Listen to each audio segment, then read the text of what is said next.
Hai teman-teman, perkenalkan nama saya Tesi, siswi kelas 7 di SMP Negeri 2 Wulangitan.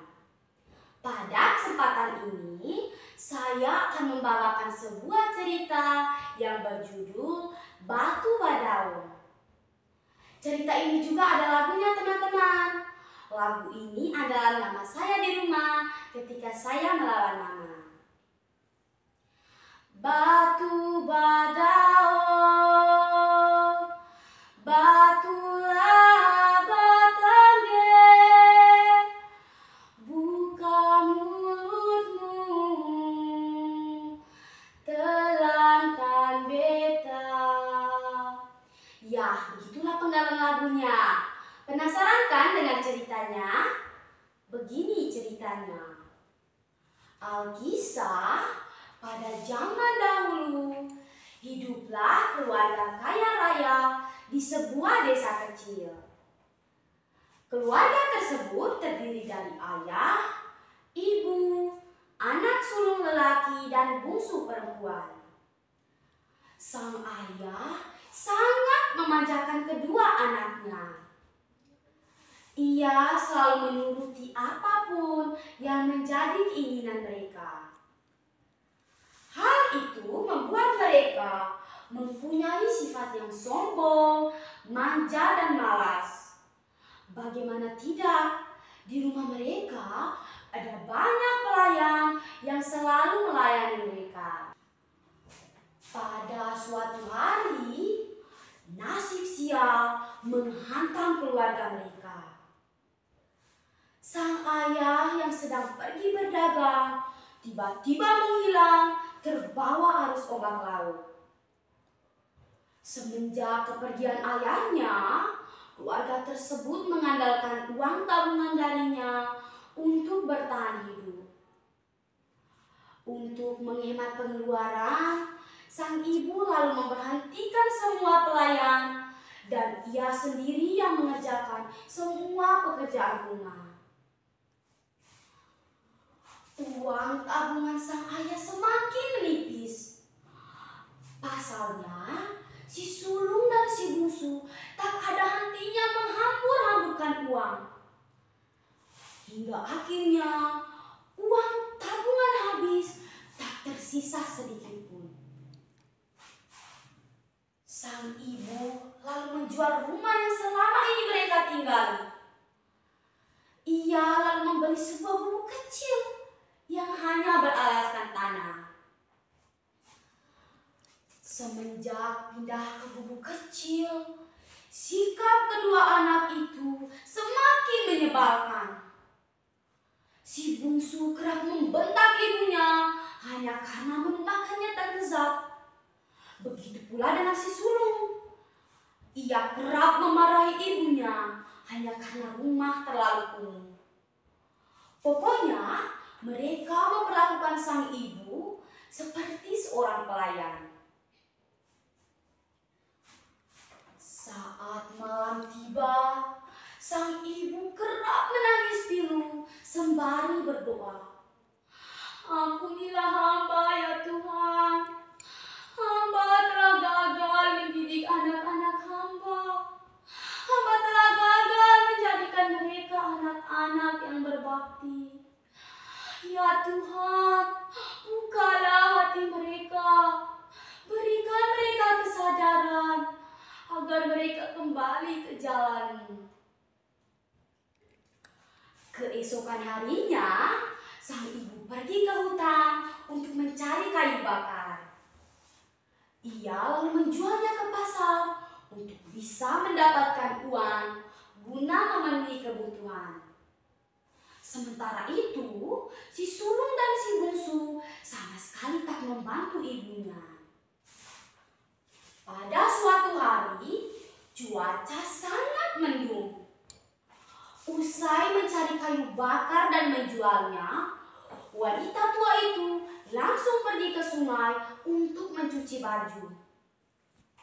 Ia tak sempat menyiapkan makan siang karena khawatir hujan kan segera turun. Saat bangun dari tidur, si bungsu mengamuk makanan. Ia lalu mengadu kepada kakaknya. Dalam keadaan marah, si sulung dan si bungsu datang menemui ibunya ke sungai. Tanpa bertanya, si sulung langsung menendang cucian ibunya hingga terjatuh berserakan. "Kenapa kau berbuat demikian, anakku?" Tak mau kalah, si bungsu langsung memegang tangan ibunya. Ia lalu mengaitkan pukulan bertubi-tubi ke badan wanita tua itu. "Ampun, nak, ada apa gerangan? Kenapa kalian kasar kepada ibu? Apa salah ibu?" tanya sang ibu sambil menangis kesakitan. "Dasar kau wanita tak berguna, sampai jam segini aku belum makan. Aku sangat kelaparan. Katanya kau ibuku. Seharusnya kau memperlakukan aku dan kakakku dengan baik. Seharusnya bukan ayah saja yang pergi, tapi kau saja. Kau bahkan tak bisa menghasilkan uang dengan baik." Ibu si sulung mendengar anak-anak kandungnya berkata seperti itu, wanita tua ini hanya bisa menangis sambil memegang tubuhnya yang kesakitan. Sulung dan bungsu lalu menyeret wanita itu kembali ke rumah dan memintanya untuk segera menyiapkan makanan. Usai menyiapkan makanan, sambil menahan sakit pada tubuhnya, sang ibu langsung pergi ke kamar. Dalam kamar, sang ibu berdoa, "Tuhan, tolong ambil saja nyawaku. Aku sudah tak tahan dengan kelakuan anak-anakku. Biarkan aku menyusul suamiku, Tuhan." Setelah berdoa, sang ibu tertidur dalam sujudnya. Ia bermimpi bertemu dengan sang suami. Sang suami mengajaknya pergi ke sungai. Di sungai itu ada sebuah batu yang teramat besar. Batu itu mengeluarkan cahaya hangat yang menenangkan. Tak lama kemudian, sang suami masuk ke dalam batu itu. Sang ibu terbangun dari mimpinya. "Kenapa aku bermimpi demikian? Bertanda apakah ini?" tanyanya dalam hati. Karena penasaran, sang ibu langsung pergi ke sungai. Malam itu, hujan turun dengan derasnya. Namun, ia tak peduli. Ia tetap melanjutkan perjalanan menuju ke sungai. Melihat ibu mereka pergi, si sulung dan si bungsu mengikutinya diam-diam. Mereka cemas bila sang ibu pergi meninggalkan tanggung jawab merawat mereka. "Awas saja kalau sampai ia melepaskan tanggung jawab merawat kita." Tak lama kemudian, sampailah ia di tepi sungai. Ia lalu melihat sekelilingnya untuk mencari batu seperti dalam mimpinya. Tiba-tiba, ia melihat cahaya dan hujan pun berhenti begitu saja. Ia pun berjalan mendekati cahaya itu.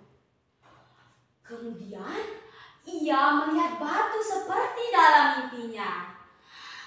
"Inikah batu besar yang ada dalam mimpiku? Benarkah batu itu bisa terbuka?" tanyanya dalam hati.